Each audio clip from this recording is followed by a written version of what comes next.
Hi friends, welcome to it's my జిందగీ. నాలా beginners ఉన్న tailors కోసం మాత్రమే ఈ వీడియో అండి.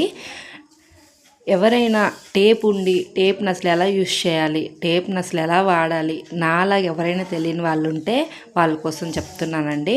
ఈ టేప్ వచ్చేసి 2 సైడ్స్ ఉంటాయి. ప్రతి టైలర్ దగ్గర మస్ట్గా ఉంటుందండి ఈ టేపు. బిగినర్స్కి అయితే కొంచెం కన్ఫ్యూజ్ అవుతారు కదా, వాళ్ళ కోసం చెప్తున్నాను. నేను కూడా ఇప్పుడే నేర్చుకుంటున్నాను దీని గురించి.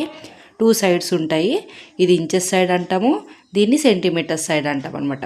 ఇంచెస్ ఎందుకు వాడతాం మెయిన్గా అంటే మనం బ్లౌజ్ సైజ్, హైటు సైజ్ చూడడానికైనా, ప్యాంట్స్ అవి ఏమైనా కొలవడానికైనా ఎక్కువగా ఇంచెస్ వాడుతూ ఉంటాం అనమాట.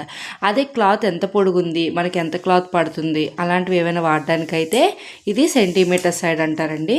ఈ సెంటీమీటర్స్ని వాడుతూ ఉంటాం అనమాట. ఈ సెంటీమీటర్ సైడ్కి వచ్చేసరికి ఇక్కడ 1 మీటర్ క్లాత్కి వచ్చేసి 100 సెంటీమీటర్స్ ఉంటుందండి. ఇక్కడ 100 నెంబర్ కనిపిస్తుంది కదా, ఇలా 100 వరకు చూసుకుంటే మనకది ఒక సెంటీమీటర్ క్లాత్ ఉన్నట్టు అనమాట.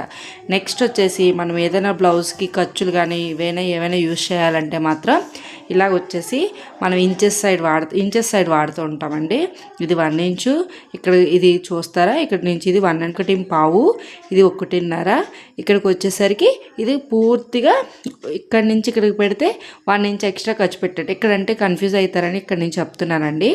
ఇక్కడి నుంచి ఇక్కడ కనిపిస్తున్నాయి కదా, ఇక్కడ ఒక గీత, ఇది రెండో గీత, ఇది పావించండి. అలా కాకుండా కొంచెం పెద్ద గీత కనిపిస్తుంది కదా, ఇది ఆరించండి. ఇక్కడి నుంచి పూర్తిగా 1 నుంచి 2కి పెడితే ఇది పూర్తిగా 1 ఇంచ్ లెక్క అనమాట. అలాగా మనకి ఎన్ని ఇంచెస్ కావాలి, ఎంత హైట్ కావాలనేది కూడా టోటల్గా మనం ఇంచెస్లో చూసుకుంటాం కదా, అలా ఇంచెస్ని అలా వాడతాం అనమాట. సెంటీమీటర్స్ అర్థమైంది కదా మీకు, ఎన్ని సెంటీమీటర్స్ ఉంటే ఎంత పాయింట్స్, ఎంత క్లాత్ ఉందనేసి 80 పాయింట్స్ బ్లౌజ్ అని అంటుంటారు కదా, అలాంటిది 80 పాయింట్ నెంబర్ వరకు క్లాత్ కనిపిస్తే మనకి అది 80 పాయింట్స్ క్లాత్ అంటామండి. అలాగే 100 వరకు ఉంటే దాన్ని 1 మీటర్ క్లాత్ అంటామంట. నాలా ఎవరైనా టేప్ కోసం కన్ఫ్యూజ్ అయిన వాళ్ళు ఎవరైనా ఉంటే వాళ్ళ కోసం అండి ఈ వీడియో.